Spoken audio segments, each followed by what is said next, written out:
지난 주일에도 강의를 한번 했거든요. 이제 작년에 하고 두 바퀴째 돌아가는 강의를 사실 지난주에 했어요. 그때부터 이렇게 성황을 이루어졌으면 좋은데, 그 강의실이 좁다고 오늘 이렇게 큰 데서 하신다고 그러더라고요. 그래서 저는 임대료를 걱정해서 큰데 임대료 많이 나오면 어떻게 하시려냐고 그랬더니 이렇게 오늘 많이 나오신다고 그래요. 그래서 저도 반갑습니다. 저는 아는 것이라고는 이 세금 문제밖에 없습니다. 마침 그래서 회장님이 불러주셔서 이 강의를 했는데 오신 분들이 워낙 열심히 들으시니까 저도 아주 재밌고 즐거워요. 행복합니다, 제가. 그래서 오늘 또 이렇게 여러분 모셨습니다. 지난번 강의를 할 때 제가 상속세부터 시작을 했기에 이번에도 다시 이제 두 바퀴째니까 상속세를 지난 시간에 했는데 지난 시간부터 이렇게 많이 와주셨으면 좋은데 어쨌든 이제 지난 시간을 뺀 나머지부터 오늘 시작하겠습니다.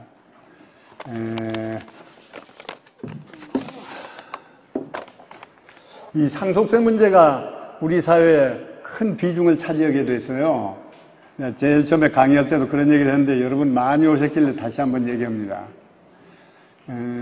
제가 옛날에 국세청에 있을 때만 해도 상속세라고 하는 것은 전체 세금 중에 차지하는 비중이 아주 미미했어요. 뭐 5%도 안 돼요. 3% 전체 세금 중에서. 그러니까 관심 밖이었는데 지금 요즘에 와서는 이게 큰 비중을 차지하게 돼요. 여기 강남 계시니까 얘기지만은 옛날에는 모두 가난해서 상속세 낼 만한 재산이 없었거든요. 그래서 이제 부자들이나 상속세를 내고 이랬는데 요새는 여러분들이 다 부자 되어버렸다면요. 부동산 값이 오르는 통에. 그래서 전부 다 상속세 납세자가 되어버렸어요. 그래서 이제 비중이 커져서 요새는 이제 이런 강의도 많이 하고 특히 강남 지역에는 여러분들이 관심을 많이 갖는 것 같아서 제가 이 상속세, 요 다음 시간에 증여세, 양도세 세 가지를 중심으로 지금 강의를 하고 있습니다. 특히 이제 와서 보니까 질문이 많아요. 이 강의 끝나고 나면 막 쭉 줄어들어서 막 질문을 해서 실제로 1시간 강의하고 1시간 질문을 받고 이런 상황이었는데 상속세 문제부터 시작을 해서 상속세를 끝내고 양도세 이렇게 하겠습니다. 그러나 중간중간에 여러분이 질문해 주시면 꼭 상속세 아니래도 주로 양도세 같은 거 여러분 질문 많이 있으니까 언제든지 강의 끝나고 물어주셔도 좋습니다. 그러면 제가 언제든지 친절하게 답변할 거고 또 한 가지는 전화로 해주신 분들도 많이 있어요. 필요하신 분은 오늘 전화 가지고 가시면 되고 전화로 와도 제가 아무리 바빠도 친절하게 잘 해드립니다. 또 하나 재미있는 것은 또 와서 상담하신 분들도 있어요. 상담하시고 가서 이제 상담료라고 돈을 주시는 분도 많이 있어요. 근데 절대 안 받습니다. 그래서 제가 거절하는 그 사유가 이렇습니다. 어쨌든 여기가 학교라고는 안 하지만은 가르치는 사람하고 배우는 사람이 이렇게 한 자리에서 얘기를 하고 보내는데 내가 가르쳐 놓고 상담해주고 돈 받으면 안 되잖아요. 그래서 절대 안 받습니다. 그러니까 언제든지 질문해 주시면 좋습니다. 또 한 가지는 질문을 한다고 해서 100% 제가 대답을 다 못하거든요. 세상에 뭘 다 아는 사람은 없잖아요. 또 대답을 해드려도 또 틀릴 수도 있어요. 그러니까 제 대답을 100% 믿으시면 안 되고 제 상담을 통해서 그 윤곽을 파악하신 다음에는 다시 만나서 이렇게 세세하게 얘기를 하고 오셔야지 그냥 얼핏 들은 얘기 가지고 이렇게 실행을 하시면 안 돼요. 그래서 요전에 한 분, 어떤 아주머니 저 사무실에 와서 상담을 하고 가셨는데 본인이 별로 묻지를 않으니까 저도 그냥 묻는 것만 이렇게 간단하게 대답하려는데 가시고 나서 생각하니까 불안해요. 더 좀 자세하게 이렇게 얘기를 해드릴 건데 본인이 간단하게 물으니까 저도 간단한 대답만 했거든요. 그래서 그분을 제가 지금 찾습니다. 좀 만나면 다시 한번 자세히 얘기를 해드리려고. 그래서 이 회장님한테 그분 나오시는가 봐서 좀 찾아주라고 했는데 안 나오시는지 못 찾는다고 그래요. 그래서 여러분 상담을 하시더라도 그걸 100% 믿으시지 말고 또 제가 또 100% 아는 사람이 아니니까 그렇게 하시고 상담해 주시면 언제든지 대답해 드리겠습니다. 처음으로 오신 분을 위해서 제가 이런 얘기를 합니다. 여기 아까 상을 받으신 이런 분들은 여러 번 들었어요. 그래서 새삼스럽게 안 해도 되는데 제가 얘기를 또 했습니다. 그러니까 아까 이 상 받으신 분은 이제 졸업할 때가 된 것 같은데, 그렇죠? 졸업장을 받으신 것 같은데, 하여튼 축하드리고. 그렇지만은 우리 현대사회가 학교에서만 공부하는 게 아니거든요. 요새 대학에 가면은 학위를 주는 과정이 아니고 정규 과정이 아닌데도 공부하는 거 많이 있잖아요. 평생 공부를 하죠, 요새는. 평생 학습을 해야 되는 세상이 됐단 말이죠. 그러니까 여러분은 대학을 졸업하고 대학원을 졸업하고 평생 학습으로 여기 와서 공부하신다 이렇게 생각하면 돼요. 그럼 본인도 즐겁고 또 세상일도 이렇게 터득하고 그런 생각으로 계속 저하고 좀 공부를 했으면 좋겠습니다. 저도 공부하는 사람이 아직도. 그 다음에 이 본 강의를 시작하기 전에 지난주에 얘기한 것은 무엇을 했느냐면 상속편 중에 민법에서 규정한 상속의 개념이 뭐냐 하는 걸 지난 시간에 했어요. 왜냐하면 세법에는 상속이 이런 거다 하는 개념 규정이 없어요. 그냥 민법에서 규정하고 있는 상속 개념을 그냥 세법에서는 갖다가 빌려다가 그냥 쓰는 거예요. 그래서 이제 그런 것을 학문적으로는 차용 개념이다. 차용해서 빌려서 쓰는 거다. 그래서 지난 시간에는 민법에 있는 상속 개념을 얘기했습니다. 그러면 이제 이걸 전제로 해서 상속이 있으면 세금 내라. 그거거든, 상속세법은. 근데 민법에서 규정하고 있는 규정대로 안 하는 게 좀 있어요. 원칙으로는 빌려서 그대로 하는데 어떤 것은 이건 봐주겠다, 이것은 안 봐주겠다. 그래서 예외를 많이 두고 있어요, 상속세법에서. 그래서 이제 그런 것을 주로 하는 것이 상속세법입니다. 그렇게 이해해 주시면 좋겠습니다. 지난 시간에 얘기한 것 중에 가서 생각하니까, 조금 재미있는 얘기를 한 가지 빠뜨린 거 있어서 얘기를 하고 시작하려 합니다. 지난주에 제가 그 민법에 있는 상속 순위를 얘기했죠. 상속 후 효력이 맨 처음에 누구한테 가느냐? 맨 처음에 누구한테 간다고 그랬어요?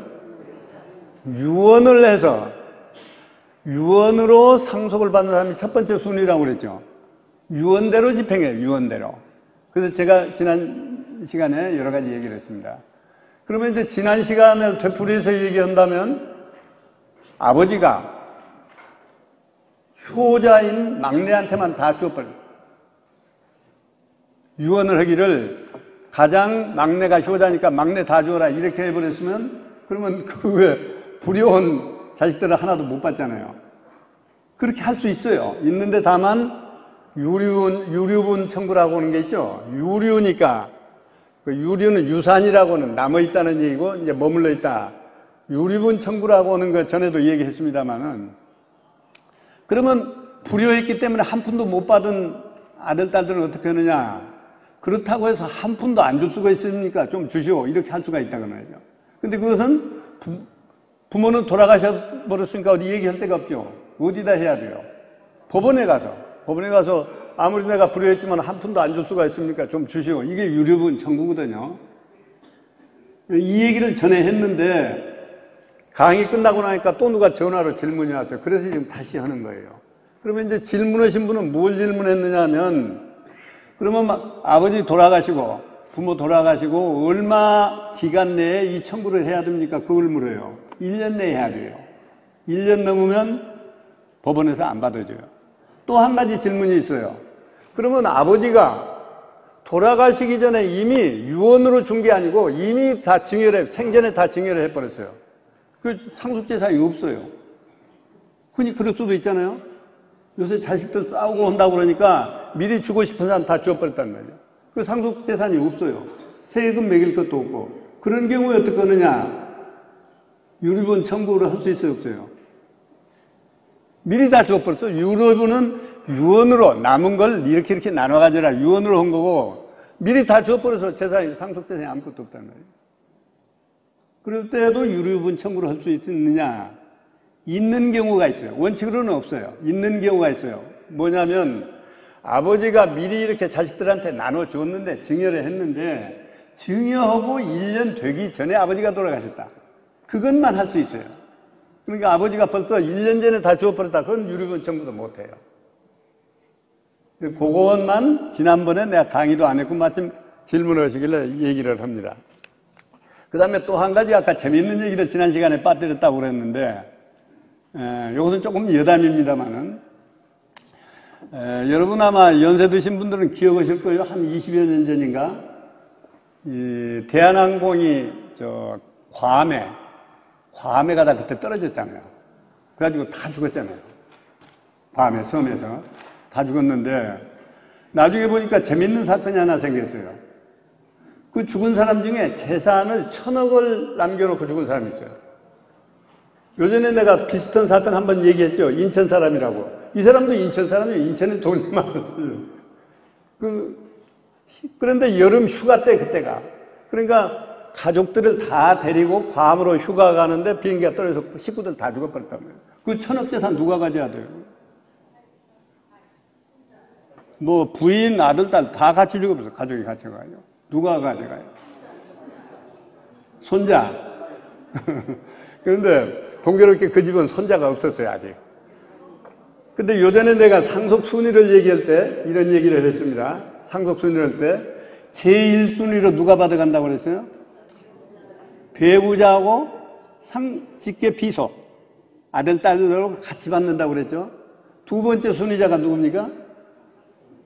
만일에 죽은 사람이 부모가 살아있으면 존속하고 또 상속인대로 같이 받는다. 두 번째 순위. 세 번째가 누구예요? 형제. 형제도 없으면 사촌, 이랬지요? 이렇게 얘기인데, 그 사건은 공교롭게 가까운 친척은 다 죽고, 부인도 죽고, 아들들 다 같이 죽어버렸단 말이에요. 그 재산 누가 가져갈 거냐? 나중에 이제 재판이 됐어요. 근데 그 동생은 가까운 가족이니까 같이 안 갔단 말이에요. 죽은 사람, 동생은 안 갔어. 자기 아들, 딸들만 데려가서. 동생이 있어요. 그러니까 동생이, 그러면 아까 순위가 동생이 몇 번째죠? 세 번째죠. 내 것이다. 상속을 주장을 했어요. 그런데 같이 가서 죽은 딸의 남편은 안 갔어요. 그러니까 사위는 또 안 데리고 갔어요. 사위가 내 것이다. 사위가 내가 세 번째 순위다. 동생이 세 번째 순위다. 싸움이 벌어졌거든요. 재판에서. 누구 것도 있겠어요? 누구 거? 왜 사위 것 되죠? 아니, 요전에 내가 이런 얘기를 했습니다. 상속은 철저하게 혈통주의다. 그래서 며느리가 상속권이 없는 거다. 사위도 상속권이 없다. 혈통이 안 같으면 안 돼요. 그런 얘기 했죠. 그렇게 따진다면 사위가 상속권이 있어요, 없어요? 없죠. 그게 누가 가져갔어요? 동생이 가져가야 되죠. 그래가지고 대법원까지 재판을 했는데 나중에 보니까 그 사위가 이겼더라고요. 1,000억인데.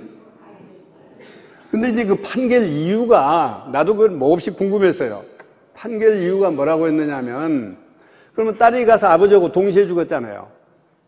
그러면 딸이 조금이라도, 1분이라도 늦게 죽었으면 일단 딸한테 상속되었다가 비행기 같이 안 탄 사위한테 상속되었다, 이렇게 보는 거예요. 근데 같이 동시에 죽었는지 누가 먼저 죽었는지는 모르겠는데 하여튼 그렇게 판결이 났어요. 그래서 동생은 그냥 한 푼도 못 받았어요. 그런 사건이 있었어요.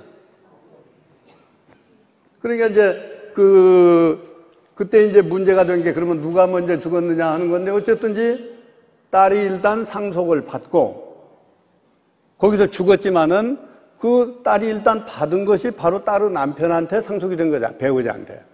이렇게 해봐가지고 동생 헛다리 짚었어요. 근데 이제 사위는 그러면 갑자기 1,000억이라는 재산이 생겼잖아요. 그때 막 사회적으로 문제가 크게 됐어요, 이게. 그러니까 자기도 미안했든지 재판에 이기고 나서 그 재산 공익재단에다 기부하겠다고 선언했어요. 그게 잘 됐죠. 재미있는 사건인데. 그 남들은 죽었는데 내가 재미있다고 해서 미안한데 법률적으로 좀 재미있다 그런 얘기예요.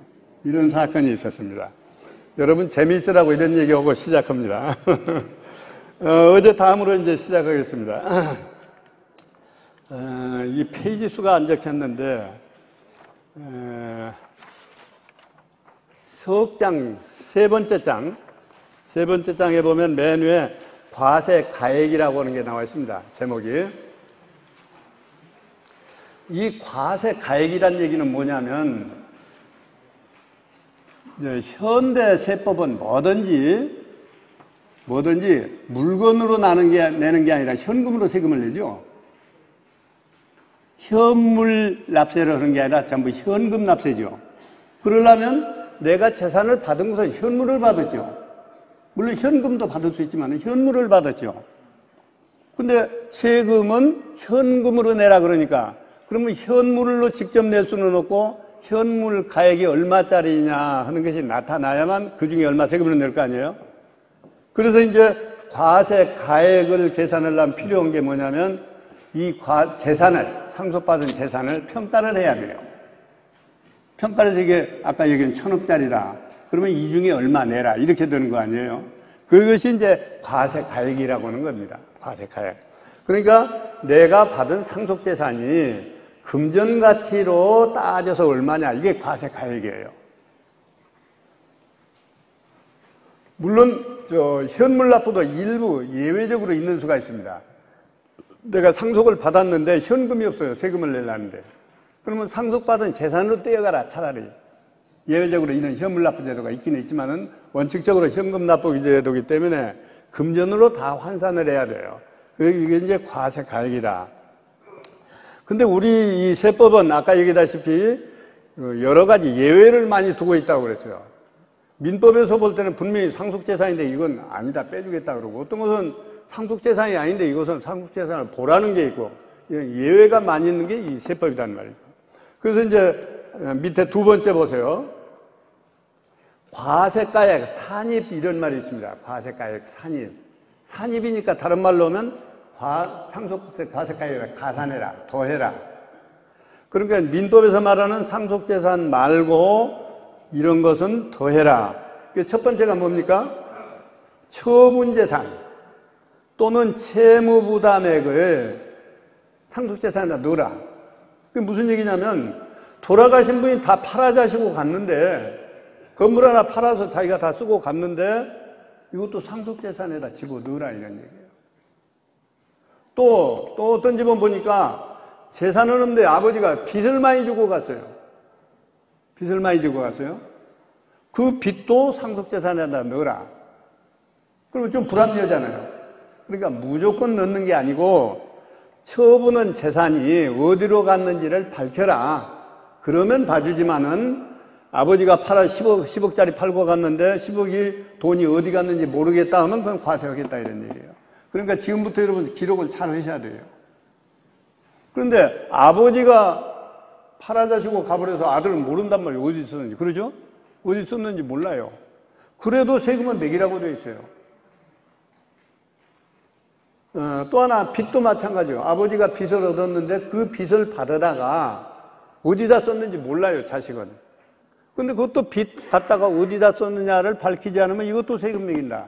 그래가지고 억울한 세금 무는 사람 많이 있습니다. 그렇잖아요?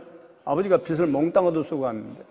심지어 어떤 사람은 아버지가 빚을 몽땅 얻었는데, 많이 얻었는데, 보니까 뭐 절반은 뚝 떼서 애인 주고 뭐 이렇게 다 하고 갔단 말이에요. 아들이 알 수가 없잖아요. 특히 아버지가 애인 주었다고 말은 못할 거예요, 자식한테. 이런 거 다 과세한단 말이에요. 이게 문제가 있어요. 그래서 이것은 민법에서는 분명히 이런 것은 상속재산 아니거든요. 그렇잖아요. 다 팔아버렸는데 이미. 또 빚을 얻었는데 무슨 이게 상속재산. 그런데 세법에서는 이게 상속재산이다. 앞으로 주의할 대목이 여러분 이런 대목입니다. 근데 옛날같이 이렇게 부자 간에 이렇게 한 집에서 살면 뭐 2대, 3대가 같이 살면 아들도 알 수가 있죠. 어느 정도. 얘기도 하고 눈치도 볼 수 있지만 요새는 다 따로따로 살아가지고 아버지 부모 어떻게 사는지 모르잖아요. 그런데 아버지가 쓰고 간 걸 입증해라 이런데 참 문제가 있어요. 그래서 어떤 사람이 헌법재판소까지 갔어요. 뭘 갔느냐? 세상에 이런 법률은 헌법에 위반되는 법률이라 재판을 했어요. 근데 헌법재판소마저 그렇게 할 수밖에 없다. 맞다. 이래 뻔했어요. 이제 그걸 보면서 제가 두 번째로 또 헌법재판소에 갔어요. 누구 건 맡아가지고. 아니 세상에 아버지가 다 쓰고 가서 아들은 모르는데 이걸 상속재산이라고 과세할 수가 있느냐. 헌법 위반이다. 헌법에 어떤 조문에 위반돼요? 헌법에 보면 재산권은 보장된다고 되어 있거든요. 그러면 재산권을 보장할 텐데 세금 안 매길 때 안 매기면 재산권이 보장이 됩니까? 안 되지. 그걸 했는데 저도 기각당해서 못했어요. 근데 헌법재판소에서 왜 안 들어주느냐, 그 이유가 아주 간단하더라고요. 헌법재판소에도 이 헌법정신에 위반되는 건 시인해요. 그러나 우리나라 형편이 아직도 상속세를 이렇게 탈세하는 사람이 많더라. 근데 이렇게 안 하면 정부가 세금 거둬들이기가 여간 어렵다. 그러니까 아직은 할 수 없다. 이렇게 해서 기각했어요. 그러니까 여러분 아직도 이걸 조심해야 됩니다. 다만 이게 이제 10년이 넘으면 괜찮아요. 10년까지만. 그러니까 아버지가 처분한 뒤에 10년이 지나면 괜찮은데 10년 안 지나면 이런 문제가 생긴단 말이죠. 빚을 얻은 것도 마찬가지. 아버지가 빚을 몽땅 얻어 썼는데 10년이 지나면 괜찮은데 안 지나면 그 빚을 어디다 썼는지 되라고 한다는 거예요. 이런 답답한 일이 어디가 있어요. 그렇죠? 그래서 이렇게 세법은 우리가 생각하는 그런 합리성을 벗어나는 게 많이 있어요. 그래서 지금 이런 얘기를 드린 겁니다. 그 다음에 좀 밑으로 내려면 다만 그 부담액이 밝히지 못하는 게 80%는 밝혔는데 20%만 못 밝혔다. 그런 건 봐줘라. 이게 100% 다 밝히라는 건 아니다. 80%만 밝혀라. 20%만 못 밝혔다. 그건 봐주겠다. 이렇게 돼 있어요. 근데 못 밝히는 금액이 2억까지는 봐주지만은 2억도 더 못 밝혔다. 그러면 또 안 봐준다는 거예요. 그러니까 요새 우리 재산 가치나 화폐 가치로 생각하면 2억 봐주는 게 이게 별거 아니란 말이에요. 그렇죠? 더 좀 봐줘야지. 그렇게 밝히지 못하는 것이 2억 미만이면 좋은데 밝히지 못하는 것이 2억도 더 넘는다. 그러면 또 안 된다는 거예요. 다 밝혀야 된다. 그래서 어버이 되시는 분들 이거 잘 해서 자녀한테 상속해 주셔야지 잘못하면 상속이 덮었습니다. 그 다음에 이제 이런 얘기가 나옵니다. 그러면 어느 기간까지 밝혀야 되느냐. 두 가지가 있어요. 처음에 가라고 되어 있습니다. 가. 여기 입증책이 있는 금액 한도, 얼마까지 입증을 해야 되냐. 그러면 뭐 1원, 100원까지 다 밝혀야 되느냐. 그건 아니고, 상속 개시 전에, 상속 개시라는 얘기는 사망한 날은 상속 개시일이라고 그럽니다. 사망한 날로부터 소급해서 거슬러 올라가서 1년 동안에 그렇게 못 밝히는 금액이 2억까지는 좋은데 2억이 넘으면 밝혀라 그런 얘기예요. 그러니까 아버지가 뭐 예금 통장에서 꺼내 쓰고 한 게 쭉 오니까 1년 동안에 2억은 안 된다. 그러면 조사 안 해요. 조사해도 이건 봐줘요. 2억이 넘는 것만 밝힐 의무가 있다. 그 다음에 이번에 두 번째로는 1년만 기준해 본 거예요. 이번에는 2년을 또 해봐요. 2년간을 해봤더니 5억이 넘더라. 그러면 조사 대상이 된다. 그 미만은 조사 안 하는. 근데 이제 주로 이게 제일 많이 문제가 되는 게 보니까 예금에서 돈 빼간 거예요. 예금 인출한 거. 요새는 말이죠. 이 컴퓨터가 발달해서 예금 이렇게 들고 날고 하잖아요. 이 세무조사하는 조사기관에서 10년 걸 다 빼가지고 와요. 그 내가 죽었다 하면 내가 10년 동안 거래한 걸 다 빼가지고 와요. 그래가지고 다 체크해 봅니다. 그러니까 그것을 감당 못해요, 우리가. 이제 말로는 제가 쉽게 하면 저도 감당하기 어려워요. 그러니까 이것이 1년 동안에 예금 빼간 것이 2년이 넘더라. 그러면 밝혀야 되고, 또 어떤 경우는 2년 합쳐봤더니 5억 이상 빼갔다. 그것도 밝혀야 되고. 이게 제일 어려운 일이더라고요, 해보니까. 그 오죽하면 어떤 세무사들은 아이고 상속세에는 이제 안 맞겠다. 왜 안 맞느냐. 이거 조사 한번 받아보니까 아주 치를 떨었다 그래요. 10년 걸 다 거래한 걸 가지고 와서 이건 어디로 갔느냐, 이건 어디로 갔느냐니까 밝힐 도리가 없는 거예요. 그래서 수수료 아무리 많이 줘도 나 상속세 안 맞겠다. 그런 사람이 있어요. 그래서 강남에 사시는 여러분들은 거의 다 여기에 해당이 될 거예요. 우리가 실제 해본 말이에요. 1년간 별로 돈 빼고 넣고 아는 것 같아도 합계해보면 정작 상당한 금액이 이렇게 나와요. 이게 이제 가장 현실적으로 문제가 많이 되는 거다. 이제 다만 이런 건 있어요. 다만, 이제, 아까 얘기한 2년 내 거. 내가 죽은 날로부터 거슬러 올라가서 2년간에 일어난 것은 상속인이 입증을 해야 돼요. 상속을 받은 사람들이 입증을 해야 돼요. 아버지가 여기 있었다, 빚 갚았다, 누구 죽었다, 이거 입증을 해야 되는데, 2년 넘은 것은 입증 책임이 없어요. 그러니까 이제 좀 무섭기는 하지만은, 아버지가 쓰고 간 것이 2년 전 거다. 그러면, 아까 얘기한 입증 책임이 없어요. 그런데 다만, 그런 경우에는, 우리 입증 책임이 벗어난 경우에는, 자기들이 입증을 해야 돼요. 공무원들이 입증을 해야 돼요. 그러니까 10년간 그걸 빼가지고 와서 다 조사를 하는 거예요. 자기들이. 자기들이 입증 못하면 과세 못해요. 입증 책임이니까 납세자가 2년, 공무원이 얼마 입증합니까? 8년. 10년 걸 조사하니까. 8년 것은 자기들이 입증해야만 과세를 하고 2년 것은 우리가 입증을 해야 되고 그렇게 되어 있습니다. 그러니까 힘이 들면 2년 것만 잘 정리를 해놔도 내가 죽기 전에 2년 것만 잘 정리를 해서 그것만 쫙 들으면서 우리는 입증 책임만 면하죠. 그러면 나머지는 자기들이 다 찾아가지고 언제 1억 빼간 건 뭐 어느 아들한테 갔던데 뭐 누구한테 갔던데 자기들이 이렇게 입증을 해야 돼요. 그래야 과세. 이제 그런 점은 조금 완화되어 있습니다. 그 다음에 이제 조금 더 내려갑시다. 2번, 괄호 2번이라고 돼요. 괄호 2번. 여기는 뭐냐면 상속 개시 전 증여한 재산가액. 또 비슷한 게 또 나왔어요. 이건 뭐냐면 상속 개시 전에 사망하기 전에 미리 증여했어요. 아까 맨 처음에 얘기했죠.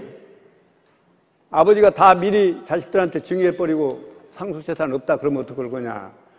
그런데 여기 보면 미리 증여한 것도 다시 상속재산에다 합산해라. 또 이렇게 돼 있어요.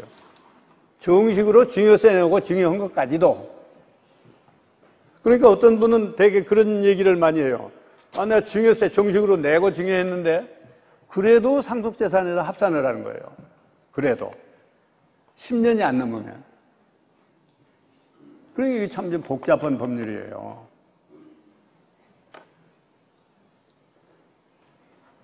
그러니까 증여를 하려면 언제 해야 돼요? 죽기 전에 10년 전에 미리 해야지. 좀 늦으면 이게 자식들한테 이거 부담을 한 거예요. 10년 안 넘었으니까 이것도 상속세 내라 이랬네. 그러면 증여세 냈는데 상속세 또 매기느냐? 같은 재산에서. 그 대신 증여세 낸 걸 빼줘요. 그러니까 증여세는 이런 경우에는 상속세를 미리 좀 냈다고 봐주는 거예요. 그래서 상속세로 다시 정산을 해가지고 또 과세를 해요. 그래서 미리미리 안 하면 이게 안 된다. 다만 이제 상속인 아닌 사람에게 증여했다. 자식들한테 준 게 아니고 제3자에게 증여했다. 자식들 아닌 사람에게. 그 사람인 경우에는 5년 것만 합산해요. 5년. 그러니까 그런 다른 사람에게 준 것은 5년만 넘으면 상관없는데 자식들은 그 대신 10년이라는 말이죠.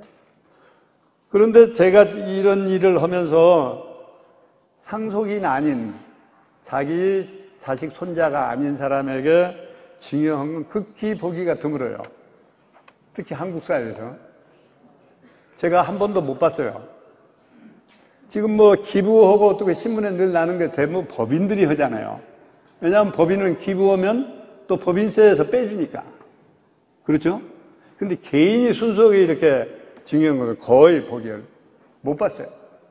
하여튼 어쨌든 그렇다면 5년 내에 5년간 것만 문제 삼겠다. 며느리한테 정리하는 건 어떻게? 그것도 며느리는 상속인이 아니잖아요. 상속인 외의자가 돼요. 그러니까 또 5년입니다. 별개죠. 별개죠. 좋은 질문을 했습니다. 아까 맨 처음에 얘기다시피 상속을 받는 사람은 자식, 손자, 친자식, 손자만 된다고 그랬죠. 혈통이 다르면 안 돼요. 그러니까 며느리도 상속을 못 받아요. 그런데 흔히 며느리 얘기를 많이들 하세요. 근데 못 받아 상속권이 없어요. 그러면 며느리한테도 주었어요. 자식한테도 주고. 그 별개로 계산해요. 따로따로. 증여 받은 사람별로 계산을 해요. 합치지 않습니다. 그런 점은 상당히 민주적으로 또 되고 있어요.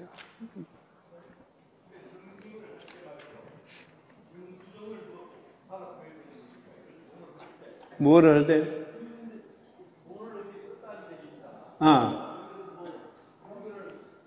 네, 그렇죠. 증거가 있어야 되죠.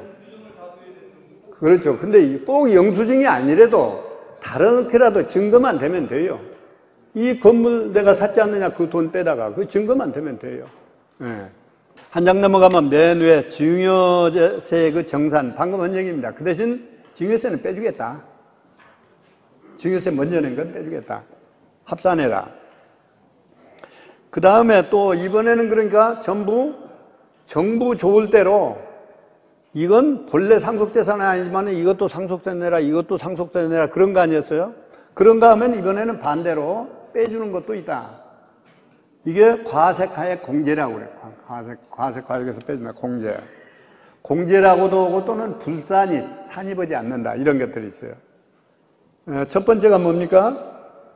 피상속인이 죽은 사람이 납부하지 못하고 간 공과금.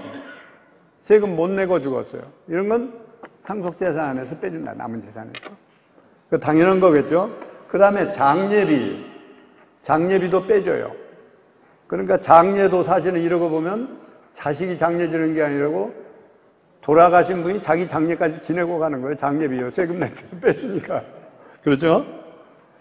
보통 장례비를 500만 원 빼주는데 초과한 건 그러면 어떻게 하느냐? 그건 1000만 원까지도 공제가 됩니다. 그 이제 증거를 대면. 그러니까 여러분 아무리 초상이 나서 정신 없더라도 그 증거는 또 챙겨놔야 돼요. 그렇게 안 하면 500만 원밖에 안 해주고 증거가 있으면 빼줘요. 빼주는데 또 1000만 원 이상은 또 안 빼줘. 그 부자들은 요새 초상 한번 치르면 1000만 원이 뭡니까? 많이 들죠. 그 다음에 피상속인의 채무. 또 채무가 있으면 그것도 빼줍니다. 그러니까 아까 얘기하고 조금 상반되지고. 죽은 분이, 돌아가신 분이 빌린 돈도 아까 상속재산에다 합산 안 하라고 그랬죠. 증거가 없으면. 근데 여기서는 또 채무는 빼주라고 그랬죠. 이게 상반되지만은 빚을 얻어가지고 어디 쓴 데를 밝히지 못한 걸 아까 합산을 한 얘기고, 여기 있는 것은 실제 빚이 있으면 여기서 빼줘라. 그런 경우에는 걱정이 없죠. 증거만 있으면. 이 채무, 근데 이 아래 조금 어려운 얘기가 좀 나와 있는데요. 다만 증여 채무는 안 빼준다 이런 말이 나와 있어요. 이거 전문가들도 잘 모르는 얘기인데. 그렇죠? 피상속인의 채무는 공제한다, 빼준다 그랬는데 다만을 보세요. 증여 채무는 안 빼준다. 이거 무슨 말이냐? 채무는 빼준다 해놓고 앞에 밑에 증여 채무는 안 빼준다. 이게 무슨 말이냐?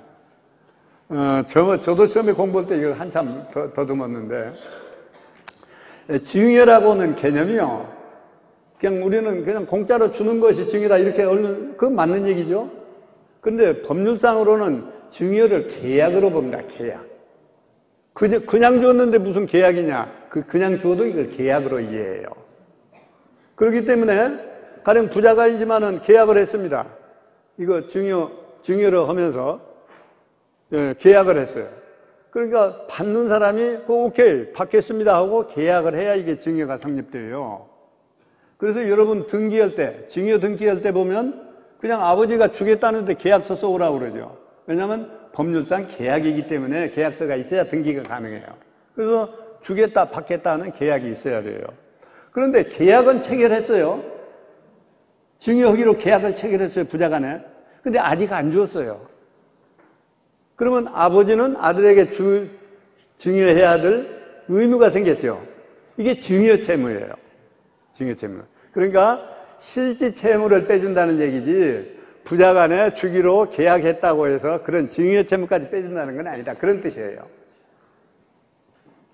그래서 세법에서는, 민법에서는 그러면 계약이기 때문에 계약대로 이렇게 증여가 될 거 아닙니까? 근데 세법에서는 그 계약은 무시해버려요. 증여 등기를 해야만, 등기해야만 그때가 증여다. 계약한 것은 우리는 관여하지 않는다. 이렇게 되어 있어요. 네, 그래서 붙인 얘기니까, 일반적으로는 없는 얘기니까 그냥 그렇게 이해하고 넘어가세요. 그 다음에 네 번째, 공익법인에 출연한 것은 또 빼준다. 공익법인, 어느 재단, 사단, 이런 데다가 증여한 것은 빼준다. 당연히 빼주겠죠. 근데 이것도 또 여러 가지 제한은 있어요. 이 부동산 같은 거, 현금 같은 것은 얼마든지 빼주는데, 주식 있죠, 주식. 요새 그 큰 재벌들이 가진 공익재단 많이 있죠. 무슨 삼성문화재단, 무슨 재단 많이 있죠. 그런 데는 주로 주식을 증여합니다. 그 재벌 총수들이 주로 주식을 증여해요. 그러면 그것도 기부했으니까 무한대 빼주느냐? 그건 딱 한도를 뒀어요. 5%밖에 안 빼주겠다. 무슨 5%냐? 그 회사가 발행한 전체 주식의 5%만 빼준다. 그게 돼 있어요. 그러니까 재벌들이 자기가 만들어 놓은 재단에다 많이 주고 싶어도 5% 넘은 건 증여세 매기니까 못 주고 5% 내에서 주는 거예요. 그러면 왜 기부 많이 하면 좋을 텐데 그렇게 하느냐? 그렇게 하면 또 이게 남용한다 그런 얘기죠. 왜냐하면 재벌 총수 입장에서는 비록 재단이지만 그것도 사실은 내 거고 이것도 내 거고 그러니까 그쪽으로 보내고 이런 것이 많이 있어서 5%. 다만 10%까지 인정해 주는 경우가 있어요. 그러면 10% 인정받으려면 매년 감사를 받으라. 감사 귀찮고 오니까 10% 잘하고 보통 5%만 거기다 기부합니다. 그리고 또 하나는 이제 그 경영권 확보 때문에 그래요. 엉뚱한 사람들이 주식을 많이 매입해가지고 그 회사 먹어버리려고 하면 곤란하잖아요. 그러니까 자기가 설립은 재단에다 줘놓으면 내가 그 자기 표 아닙니까? 그래서 경영권 확보책으로 그렇게 많이 합니다. 이게 이제 과세 안 한다. 그런 얘기고, 조금 일찍 끝내달라는 요구가 있었는데 조금만 더 합시다. 그러면 방금 내가 맨 처음에 시작할 때 과세 가액은 뭐라고 그랬어요? 상속 재산을 평가를 해가지고 금전적 가치로 얼마냐, 이게 과세 가액이라고 그랬죠. 그래서 이제 세법에서는 중요한 게 평가예요. 똑같은 건물 하는데 이걸 얼마로 평가하느냐에 따라서 세금이 왔다 갔다 한다면. 그렇죠? 세율이나 똑같이 중요해요. 세율 높이는 거나 평가를 높이는 거나 똑같단 말이에요, 중요가. 그게 대단히 중요합니다. 그래서 이 평가를 어떻게 하느냐, 평가 방법을, 원칙적으로는 시가주의입니다. 거기 써져 있죠. 시가가 원칙이다, 시가. 그런데 시가라고 하는 건 누가 합니까? 아무도 몰라요. 그렇죠? 거래를 해보기 전에는 정확한 시가를 알 수가 없어요. 그렇지 않겠어요? 보통 우리들이 그냥 입으로 옆집이 얼마 갔으니까 이 집도 얼마 이렇게 하는 것은 법률상 시가는 아니에요. 그걸 인정을 안 해요, 법에서도. 시가라고 원칙은 세웠지만은 그 시가가 없어요. 이게 이제 가장 이 사건이 많은 게 이겁니다. 그래서 지금 원칙은 시가라고 해놓는데 실제 시가대로 지금 매기는 것은 딱 한 가지예요. 아파트예요, 아파트. 아파트는 왜냐하면 똑같은 게 쭉 있잖아요. 그러니까 옆집이 10억에 팔렸는데 그러면 당신도 10억 이렇게 매겨요. 단독주택은 어떠냐? 똑같은 게 없잖아요. 그러니까 단독주택 같은 것은 거의 다 정부 기준시가로 매깁니다.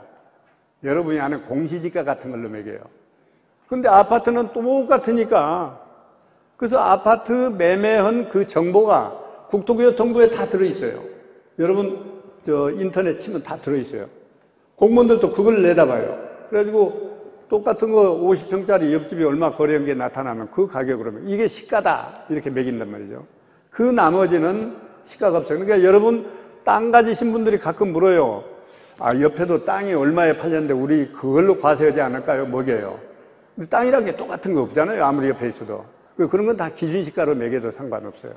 근데 아직도 토지나 건물 같은 게 기준시가가 실제 시가의 한 반밖에 안 가는 게 대부분이에요. 그러니까 기준시가로 과세하면 그만큼 절세를 하는 거예요, 사실은. 그래서 이게 시가라고 하는 게 이런 얘기다. 그래서 이제 그러면 부동산의 경우에는 시가를 어떻게 하느냐? 지금 방금 얘기한 것처럼 매매 사례가액이 시가다. 매매 사례. 얼마에, 똑같은 거 얼마에 팔렸더라. 이게 시가다. 이렇게 보는 거예요. 그런데 그러면 그 옆집이 팔린 것이 2년 전에 팔렸는데 나도 그러면 지금도 그거 가격 적용하느냐? 그건 또 안 되잖아요. 가격이 올랐다 내렸다 하기 때문에 옛날 거 적용하면 안 되잖아요. 그래서 여기는 상속세의 경우에는 6개월 것만 적용해요. 6개월 내에. 증여세의 경우는 3개월 내의 것만 적용해요. 그러니까 옆집이 10억에 팔렸는데 그것이 6개월도 더 지났어. 우리 판 것은. 그러면 그 옆집 10억을 우리 집에다 적용 못한다 그런 얘기예요. 6개월. 증여세의 경우는 3개월. 근데 이 6개월이라고 하는 게 딱 한 번이 아니고 앞뒤로 6개월이에요. 내가 팔기 전에 6개월 거 보고 판 후에 6개월. 그러니까 결국 1년 걸 보는 거예요. 1년 거. 그렇죠? 1년 내에 나오고 똑같은 것이 팔린 시세가 안 나오면 그것은 시가가 아니라 그래서 그렇게 과세 안 해요. 네, 그렇게 보시면 됩니다. 근데 다만 요새 최근에 말이요. 어떤 일이 생겼느냐 하면 법률에는 분명히 이렇게 6개월 것만 적용해라. 증여세는 3개월 것만 적용해라. 이렇게 돼 있는데 난데없이 어떤 판사가 재판이 걸렸어요. 판사가 뭐라고 했냐면 설사 6개월 전 거라 하더라도 그 6개월 전 저 사람 거 팔 때나 지금 이 사람 거 팔 때나 그 환경이 똑같다. 하나도 변한 거 없다. 그 토지나 그 건물에 관련된 게 하나도 변경이 없다. 그러면 6개월 전이지만은 그때 가격이 이때 가격이라고 봐야 되지 않느냐. 이렇게 판결을 해버린 일이 있어요. 그렇죠? 그래서 처음에는 우리도 의심했어요. 아무리 그렇지만 법률이 6개월이라고 했으면 6개월 것만 적용해야지. 1년 전 건데 그때나 지금이나 그 환경이 똑같다고 해서 그걸 적용하면 안 되지 않냐. 그런데 하여튼 그런 판결이 딱 나와버렸어요. 그래서 할 수 없이 법률을 거기다 맞춰서 고쳤어요. 이게 이제 좀 문제가 돼요. 나는 6개월 넘었다고 안심했는데 어떤 사람 판 것이 우리 거나 거기나 뭐 환경이나 뭐 그동안에 아무 변동이 없다. 그러면 이 가격도 이것도 내나 그때 가격 아니겠느냐. 이렇게 매긴다는 말이에요. 그래서 이것이 이제 요새 좀 문제가 됐습니다. 이걸 잘 모르는 사람들도 많이 있어요.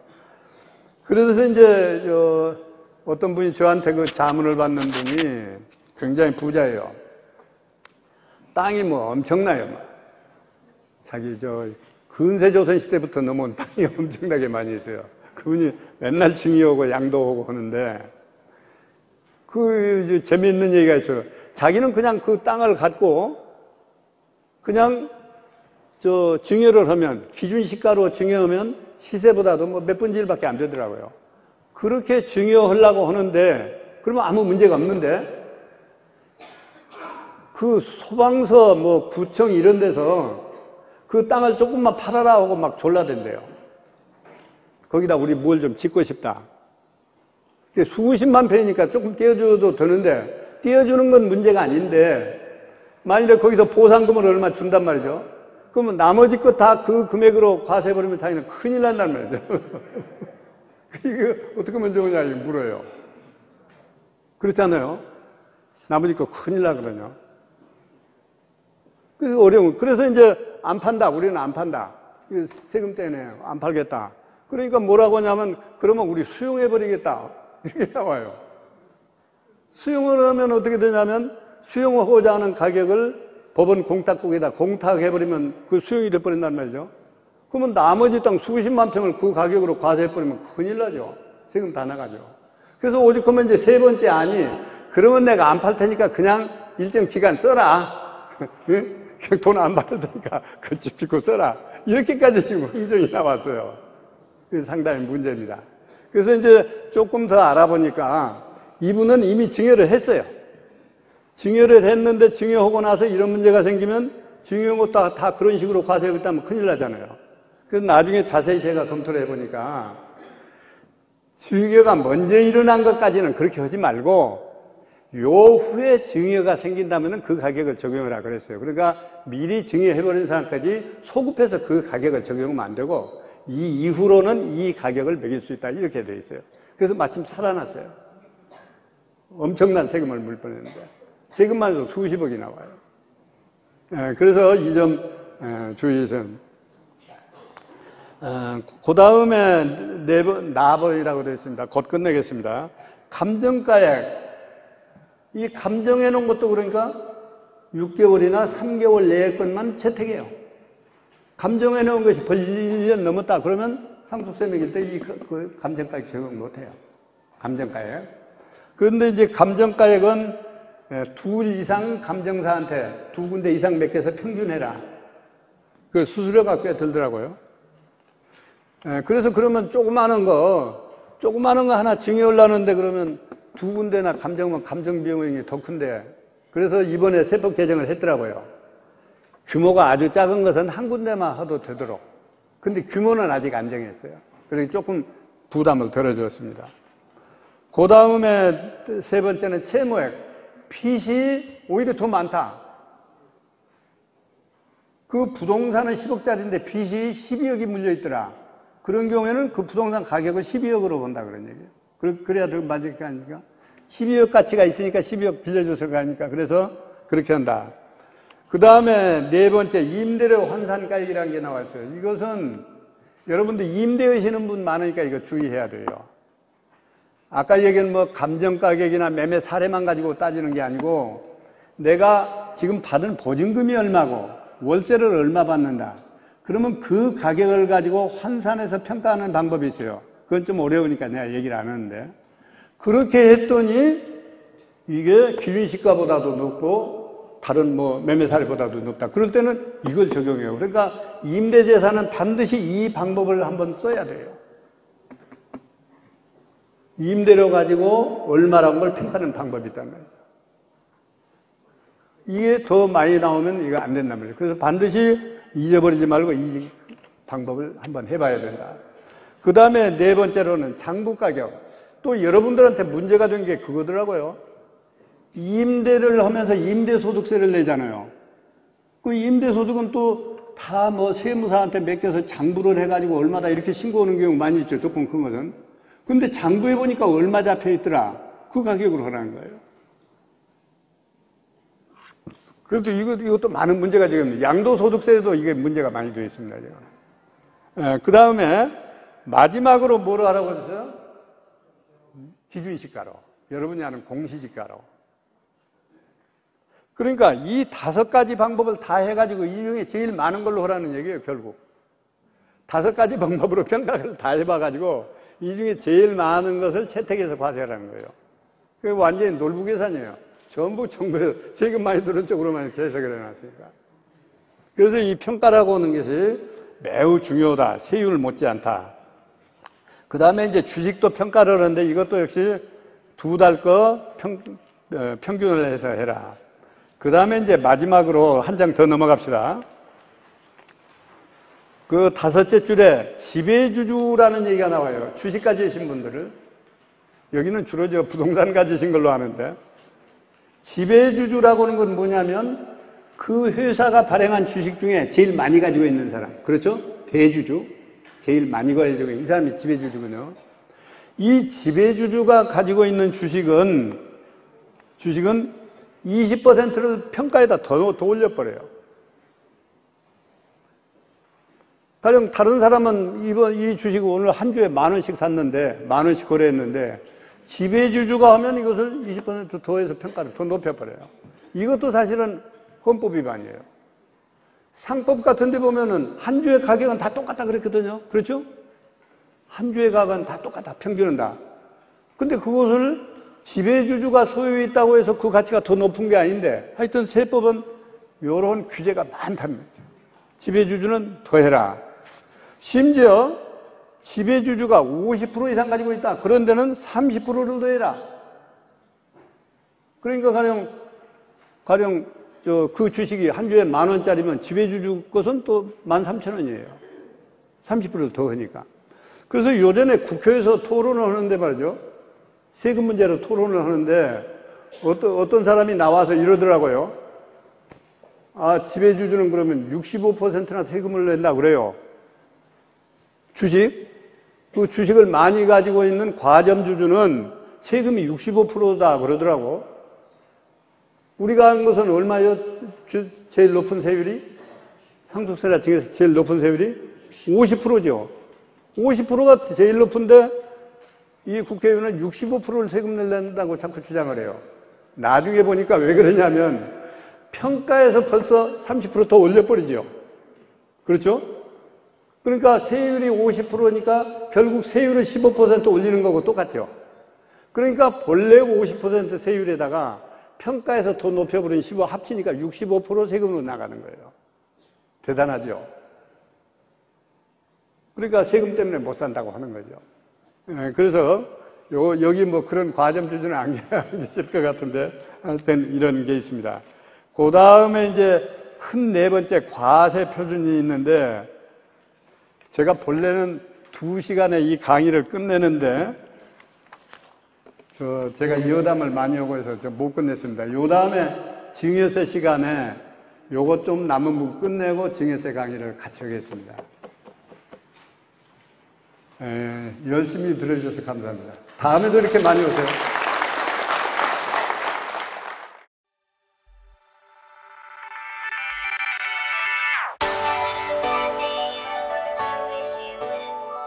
강남구 논현동에 위치한 대지면적 약 75평, 연면적 약 200평의 수익형 부동산 개발 사례입니다. 인지도 있는 브랜드와 연계하여 임차인이 선호하는 최상의 공간을 만들어갑니다. 소호 사무실을 계획하여 수익률을 극대화하였습니다. 1층 필로티를 활용한 편리한 주차, 풀옵션 주거 공간과 독립된 옥상 정원, 전용 면적 5평에서 7평대까지 고급 임대주택의 수익 극대화가 되도록 가구와 자재를 선별하였습니다. 풀옵션으로 전자제품, 가구류와 집기류가 모두 포함되도록 계획하였습니다. 매각 시 자산가치가 높을 건축물로 디자인하였습니다.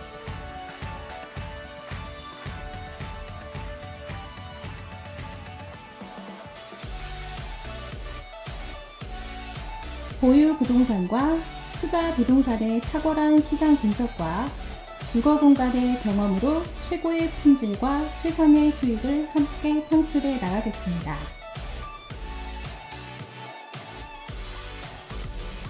책임, 위탁, 전속, 일반 관리 등 건물주 취향에 따라 선택 가능합니다. 수금 책임제로 월세 미납 시 대납해 드립니다. 공실 클럽 및 제휴사의 광고를 통한 타사 대비 공실률 최소화로 인해 수익률 증가가 가능합니다.